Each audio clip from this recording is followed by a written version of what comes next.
मुन्ना को जंगल में एक सोने का नल मिलता है। वह उसे देखकर खुशी से पागल हो गया। मुन्ना उसे लेकर घर आ जाता है, लेकिन उसे पता ही नहीं है कि यह एक जादुई नल है। वह उसे एक बस स्टैंड पर लगा देता है ताकि वहां आने जाने वाले लोग उससे पानी पी सकें। सभी लोगों को लगा कि यह पानी देने वाला नल है और लोग इससे सिर्फ पानी पिएंगे। लेकिन नल लगाने के बाद जब मुन्ना ने नल चालू किया तो पानी की जगह ढेर सारे फल निकलने शुरू हो गए। शाम का वक्त हो गया था और मुन्ना सभी फलों को लेकर रोजेदारों में बांटने चला गया। मुन्ना एक मस्जिद में गया और सभी लोगों को रोजा इफ्तार करवाया और लोग खुश हो गए। फल खत्म होने के बाद मुन्ना वापस बस स्टैंड पर आकर फिर से ढेर सारे फल निकालने लगा और इस बार उसने सफर कर रहे लोगों को लाइन से रोड पर ही बैठाकर रोजा इफ्तार करवाया। दादा यह देखकर हैरान रह गया क्योंकि मुन्ना लोगों का मसीहा बन गया था। वह गुस्से से लाल हो गया और मुन्ना को वहां का मसीहा बनने से रोकने की ठान लेता है। फल खत्म होने के बाद मुन्ना जब वापस जा रहा था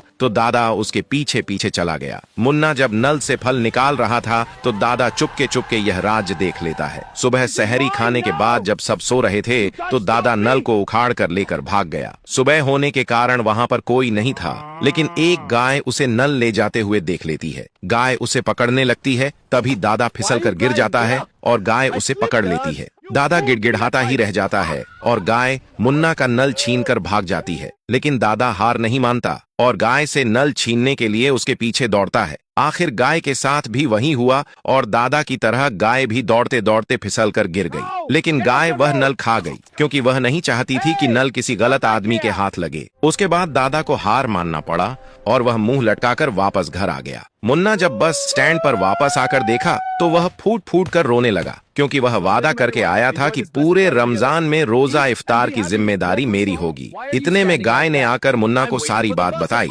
लेकिन मुन्ना उसकी बात सुनकर हैरान रह गया। वह बहुत टेंशन में आ गया क्योंकि नल गाय के लिए बहुत हानिकारक है। तभी गाय धीरे धीरे ढेर सारे फल देने लगी। मुन्ना को यकीन नहीं हो रहा था, लेकिन यह सच था और वह बहुत खुश हो गया क्योंकि अब वह अपना वादा पूरा कर सकेगा। मुन्ना फिर से मदरसों और मस्जिदों में जाकर रोजा इफ्तारी करवाना शुरू कर दिया। दादा यह देखकर गाय को ही लाने चला गया और इस बार मौका नहीं गंवाना चाहता था। पिछली बार की तरह इस बार भी जब सब सो रहे थे तो दादा गाय को चुरा ले गया और दादा उसे घर ले जाकर गाय को फल देने की धमकी देने लगा। गाय डर के मारे थोड़े से फल देकर रुक गई और दादा फिर से गुस्सा हो गया और गाय को बहुत मारा और बेचारी गाय किसी का भला करने के चक्कर में पिटती रही। गाय बोली, आप लोग लाइक सब्सक्राइब करके कमेंट में हेल्प लिखो ताकि मैं बच